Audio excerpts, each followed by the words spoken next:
if we are talking about September, and if there is a new tax, on the copybooks or notebooks, I mean hard copy notebooks, not the these high tech. So if there is new tax on the copybooks and notebooks on the September, as demand is very inelastic, why in the September for the copybooks and notebooks? Yeah, because the new term starts. People who goes for the secondary school, primary school, high school, and university, everybody wants to buy copybooks and notebooks. So in September, when there is a new tax, main portion of the tax will be paid by the consumers because there is inelastic demand. But when you move to, for example, let's say that January, February, or March, people have already bought a lot of notebooks and copybooks. If there is an increase in these prices, then what's going to happen? Main portion of the tax will be paid by the suppliers, because they will think that if there is not any too much demand, so demand is very elastic. So if because of the tax we increase prices too much, then quantity of a good demand will go down too much also. So they will take up the main portion of the tax. Excuse me? You can see that it's temporary. Yeah.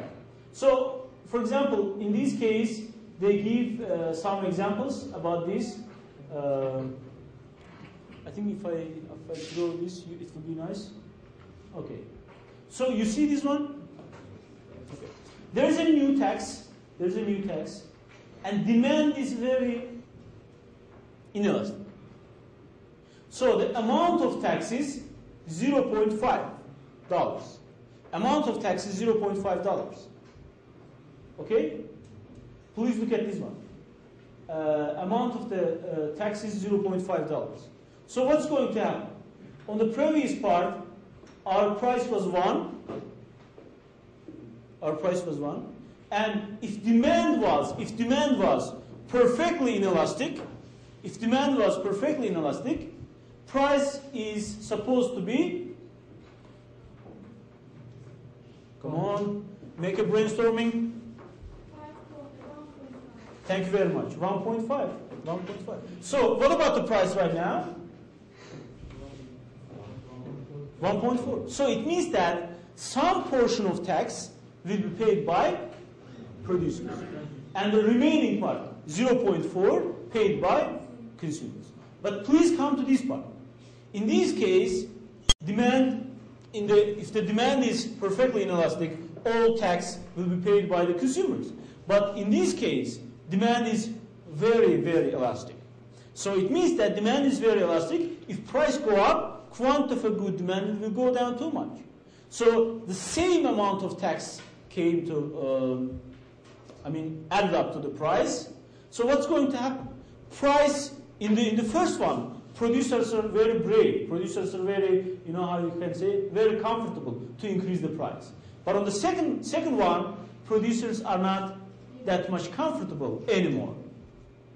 They only increase price 10 cents. And it gets to 1.10. If you can see, it's 1.10. So main portion of, please look at the remaining part, main portion of the tax paid by the producers. This yellow, part, yellow. And the remaining part, just for the, So if you can see, for example, in this part, quantity of a good demanded goes down just a little, because demand is inelastic.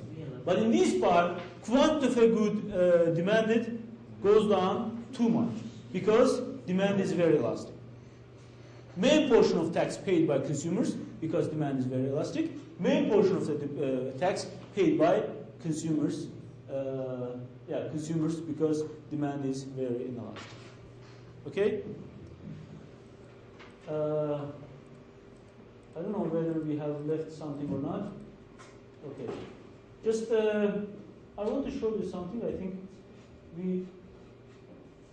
let's also demand.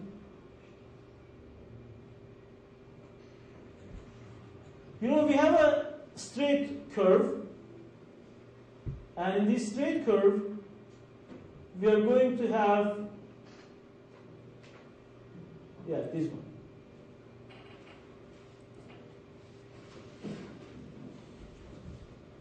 So as we have a straight line, the upper portion of this line will be elastic demand. Lower part of this demand curve will be inelastic, and the middle part, the main middle part, we will call it unit elastic. How it can happen? Why do you think that it could happen? Because the intersection points of demand curve with axis,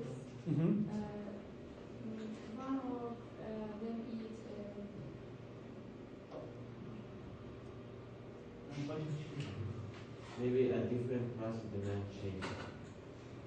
Elasticity of demand change. The price change. So I mean, why the upper portion of the demand curve is said to be elastic? Why the lower portion? I mean, look at this numerical example, and you can draw this conclusion very easily. Because of total revenue? Yeah, please look at this one. If you have an elastic portion of demand, then to increase total revenue